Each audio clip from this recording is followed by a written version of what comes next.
Hello everyone, स्वागत है आप सबका एक और नई वीडियो में। और इस वीडियो में मैं बात करने वाला हूँ ओवरऑल ब्रेकिंग बैड फ्रेंचाइजी के बारे में, यानी कि ओरिजिनल ब्रेकिंग बैड का शो, उसके बाद उसकी फॉलोअप मूवी एल कमिनो, और उसके बाद हाल ही में कंक्लूड हुआ बेटर कॉल सॉल, जो कि अपने 6 सीजन के साथ काफ़ी सेटिस्फाइंग नोट पे एंड हुआ है। और साथ ही में हम ये भी डिस्कस करेंगे कि क्यों ब्रेकिंग बैड फ्रेंचाइजी को अब यहाँ पे फुल स्टॉप लेना चाहिए और इसके आगे कोई भी सीक्वल या फिर प्रीक्वल सीरीज़ या फिर मूवी नहीं बनानी चाहिए, इसके बारे में। तो वीडियो में लास्ट तक ज़रूर बने रहिएगा। और अगर आप गलती से इस प्लैनेट से नहीं है और आपने पूरी इस ब्रेकिंग बैड फ्रेंचाइजी का कोई भी कंटेंट नहीं देखा, तो आपके लिए मैं इस वीडियो में कोई भी मेजर स्पॉइलर नहीं देने वाला जो कि आपका इस पूरे फ्रेंचाइजी का मज़ा ख़राब करे। तो ये पूरा ब्रेकिंग बैड का जो फिनोमिना है वो किक स्टार्ट हुआ था जनवरी 2008 में, और तब शायद इस पूरे शो के क्रिएटर विंस जिलिगन या फिर गिलिगन, इसका नाम कुछ भी प्रोनाउंस कर लो, कुछ फ़र्क नहीं पड़ता, लेकिन इस बंदे ने जो काम किया है उसे खुद भी अंदाज़ा नहीं होगा कि 15 साल बाद भी ये उसके कैरेक्टर्स और उसकी पूरी थीम इतनी फ्रेश रहेगी और आइकॉनिक रहेगी कि इसके एक एक कैमियो अपीयरेंस के लिए भी लोग तरसेंगे। और यही हुआ बेटर कॉल सॉल में। बेटर कॉल सॉल में हम सबको पता था कि एक पॉइंट पे कहीं ना कहीं जाके हमें वॉल्टर वाइट और जेसी पिंकमैन देखने को मिलेंगे, और इसका इंतज़ार सारे ब्रेकिंग बैड के फैंस सीज़न 1 से कर रहे थे, लेकिन वो हमें जाके मिला सीज़न 6 के एंड के कुछ एपिसोड्स में। बेटर कॉल सॉल, जो कि शुरू हुआ था सॉल गुडमैन की प्रीक्वल स्टोरी के साथ, वो एक्चुअली में ख़त्म हुआ पूरे ब्रेकिंग बैड फ्रेंचाइजी के सीक्वल के साथ। दरअसल इस पूरे शो के दौरान हमें बार बार कुछ ब्लैक एंड वाइट सीन्स दिखाए जाते थे जिनकी स्टोरी जो ओरिजिनल स्टोरी नैरेटिव चल रहा है उससे मैच नहीं करती थी। वो दरअसल इसलिए क्योंकि ये जो ब्लैक एंड वाइट सीन्स हमें दिखाए जाते थे वो एक्चुअली में सीक्वल के पार्ट थे, यानी कि ब्रेकिंग बैड के बाद जो हुआ वो टाइमलाइन थी, और जो कलर में चल रही थी वो प्रीक्वल की टाइमलाइन थी। और ये दोनों टाइमलाइन पूरे शो के दौरान अलग अलग चलती है। इस पूरे शो के दौरान ये दोनों जो टाइमलाइन है, यानी कि ब्लैक एंड वाइट वाली और कलर वाली, ये एक दूसरे से काफ़ी डिस्टेंट रहती है और लगता नहीं कि इसका कोई कंक्लूजन निकलेगा। लेकिन जब 6 सीज़न एंड होता है, यानी कि सीज़न फिनाले में जाके जब ये दोनों टाइमलाइन एक दूसरे से मिलती है, तो हमें काफ़ी सेटिस्फाइंग कंक्लूजन निकल के आता है, सिर्फ ना सिर्फ बेटर कॉल सॉल के लिए बल्कि ब्रेकिंग बैड्स के कैरेक्टर्स के लिए भी। इससे पहले अगर हम दुनिया भर के शोज़ को कंपेयर करें तो इसमें कोई डाउट नहीं था कि ब्रेकिंग बैड को कोई भी कंपटीशन नहीं थी उसे नंबर 1 शो बनने में, लेकिन अब जाके उसे कंपटीशन मिली है, और वो भी अपने स्पिन ऑफ शो से, यानी कि बेटर कॉल सॉल से। और इन्हीं दोनों बेहतरीन शोज़ के बीच में हमें एक ब्रेकिंग बैड यूनिवर्स से एक मूवी भी देखने को मिलती है जिसका नाम था El Camino the breaking bad movie. और ये मूवी अपने आप में ही काफ़ी अलग है, क्योंकि जिन्होंने ब्रेकिंग बैड देखा है उनके लिए ये मूवी किसी मास्टरपीस से कम नहीं है, और जिन्होंने ब्रेकिंग बैड नहीं देखा तो भाई उनके लिए ये मूवी वेस्ट ऑफ टाइम है। और जिन्होंने ब्रेकिंग बैड नहीं देखा उनको वैसे भी ये मूवी कुछ समझ नहीं आती, तो ये मूवी उनके लिए बनाई भी नहीं गई थी।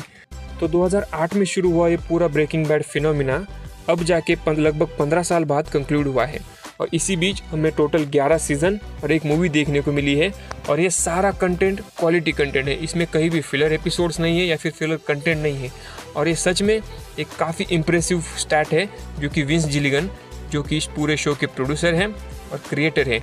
उन्होंने अचीव किया है। और इसी वजह से मुझे पर्सनली ऐसा लगता है कि विंस जिलिगन को अपने इस पूरे ब्रेकिंग बैड फ्रेंचाइजी को यहीं पे फुल स्टॉप देना चाहिए, क्योंकि पिछले 15 साल से वो लगातार क्वालिटी कंटेंट देते आ रहे हैं, और इसके बाद एक भी बिलो एवरेज मूवी या फिर सीरीज़ आ गई तो वो पूरे इस ब्रेकिंग बैड की जो लीगेसी है उसे टार्निश कर सकती है।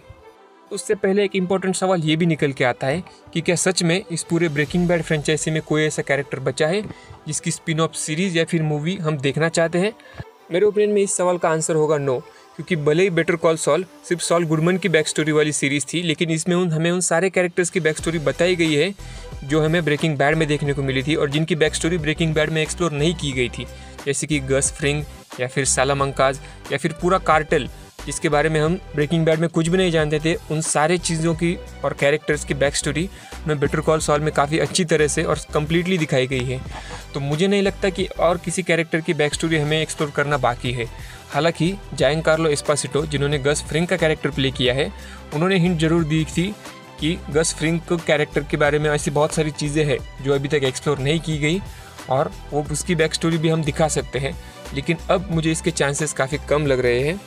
क्योंकि बेटर कॉल सॉल देखते टाइम ही हमें अंदाज़ा लग जाता है कि एक्टर्स जो कैरेक्टर प्ले कर रहे हैं उन कैरेक्टर की एज और एक्टर्स की एज में काफ़ी बड़ा डिफरेंस होते जा रहा है। और डी एजिंग की टेक्निक को यूज़ करने के लिए भी विंस जिलिगन ने मना कर दिया था, क्योंकि उससे एक्चुअल जो इमोशंस या फिर एक्टिंग है वो बाहर निकल के नहीं आती, जो कि काफ़ी इंप्रेसिव भी डिसीजन था और वो पेड ऑफ भी कर दिया। और अब जब जाके जायनकार्लो एस्पासिटो जो कि 64 ईयर्स के हो चुके हैं, वो अब जाके 30 साल के कैरेक्टर प्ले करेंगे तो बिल्कुल भी कन्विंसिंग नहीं लगेगा। और अगर स्टूडियो ने गस फ्रिंग के कैरेक्टर के लिए कोई नए एक्टर को कास्ट कर लिया तो फिर वो गस फ्रिंग नहीं रहेगा जिसे हम ब्रेकिंग बैड में इतना पसंद करते हैं। वो कोई नया कैरेक्टर या फिर एक नया डायरेक्शन मिल जाएगा जो कि हम बिल्कुल देखना नहीं चाहते, क्योंकि वो ब्रेकिंग बैड की लेगेसी को टार्निश कर देगा। इस सिनेरियो में उन सारे कैरेक्टर्स की बैक स्टोरी दिखाना अब काफ़ी मुश्किल हुआ है और मुझे नहीं लगता कि और किसी भी कैरेक्टर की बैक स्टोरी हमें दिखाई जा सकती है। लेकिन हाँ, सीक्वल स्टोरी हमें ज़रूर देख सकते हैं जेसी पिंकमैन की, क्योंकि एल कैमिनो की अगर आपको एंडिंग पता है तो काफ़ी ओपन एंडिंग है और सीक्वल्स के लिए ऑफकोर्स उन्होंने जगह बचा के रखी है। लेकिन क्या वो सीक्वल उतना क्वालिटी कंटेंट का होगा जितना क्वालिटी कंटेंट हम अब तक देखते आ रहे हैं? मुझे तो इसमें डाउट है, क्योंकि वॉल्टर वाइट के बिना अगर आप जेसी पिंकमैन की स्टोरी बताओगे या फिर अल्बकर्की के उस एटमॉस्फेयर के बाहर अगर आप जेसी पिंकमैन को निकालोगे तो मुझे नहीं लगता कि उतनी कंपेलिंग स्टोरी आप बना सकते हो। बाकी ये तो सिर्फ मेरा पर्सनल ओपिनियन है और मैं चाहता हूँ कि विंस जिलिगन हम सबको रॉन्ग प्रूव करे और ब्रेकिंग बैड के इस पूरे फ्रेंचाइजी में और नया एक शो या फिर मूवी देखने को आए जिसे हम सब फिर से उतने ही अच्छे से एंजॉय कर सकें। आपका इस ओवरऑल ब्रेकिंग बैड फ्रेंचाइजी के बारे में क्या ओपिनियन है और आगे जाके आप किस कैरेक्टर की बैक स्टोरी या फिर सीक्वल स्टोरी देखना चाहोगे, मुझे कमेंट में ज़रूर बताइए।